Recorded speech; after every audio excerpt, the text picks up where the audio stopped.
Morning or afternoon. I want to prime this with one piece of information from a Kaiser study that shows that students are using media almost 11 hours a day.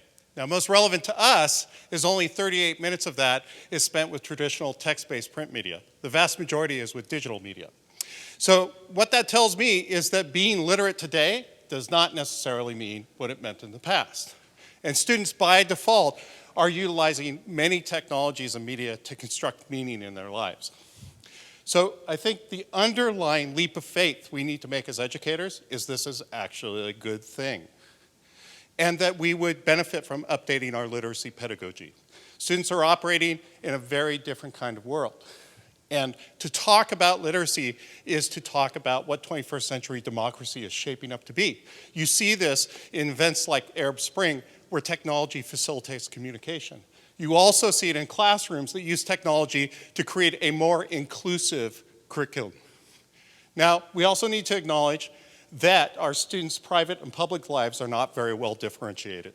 And this goes directly to our curriculum development as well, which is, are we creating curriculum that's inclusive of their experiences outside the classroom or exclusive of it?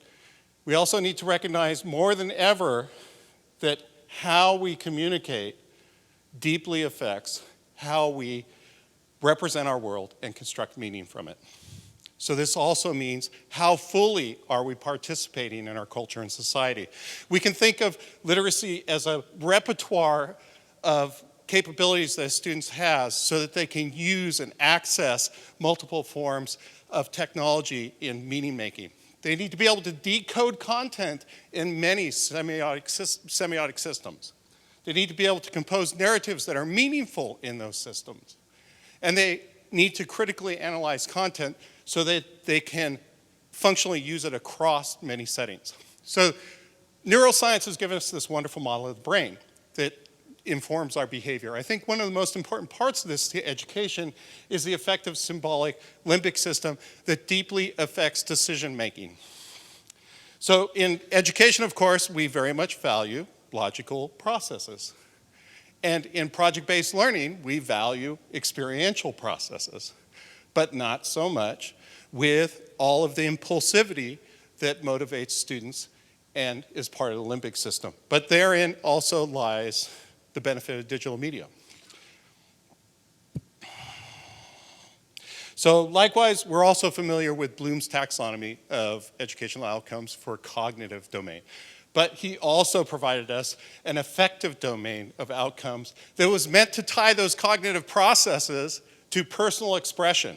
Personal expression, Bloom said, is the highest of outcomes in education.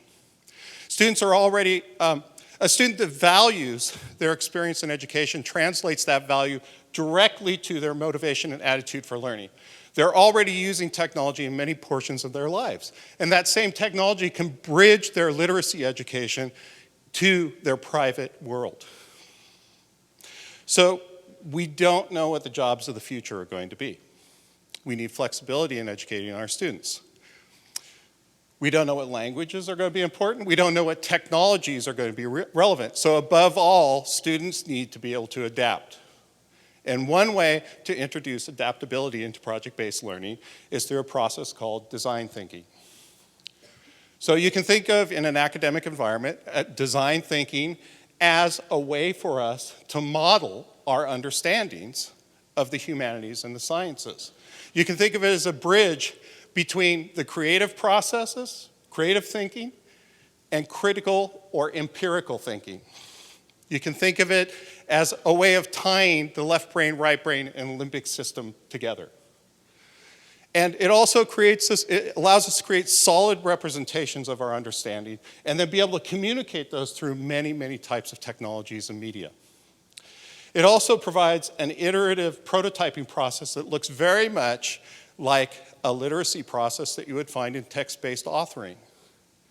But most of all, it allows a student to live with the content so that they can master technical skills and they can also deepen their content understanding. So I'll leave you with this driving question, which is if we expand our understanding of what it means to be literate in the 21st century, shouldn't we also provide new ways of teaching and assessing student mastery of literary form and engagement with subject content? Thank you.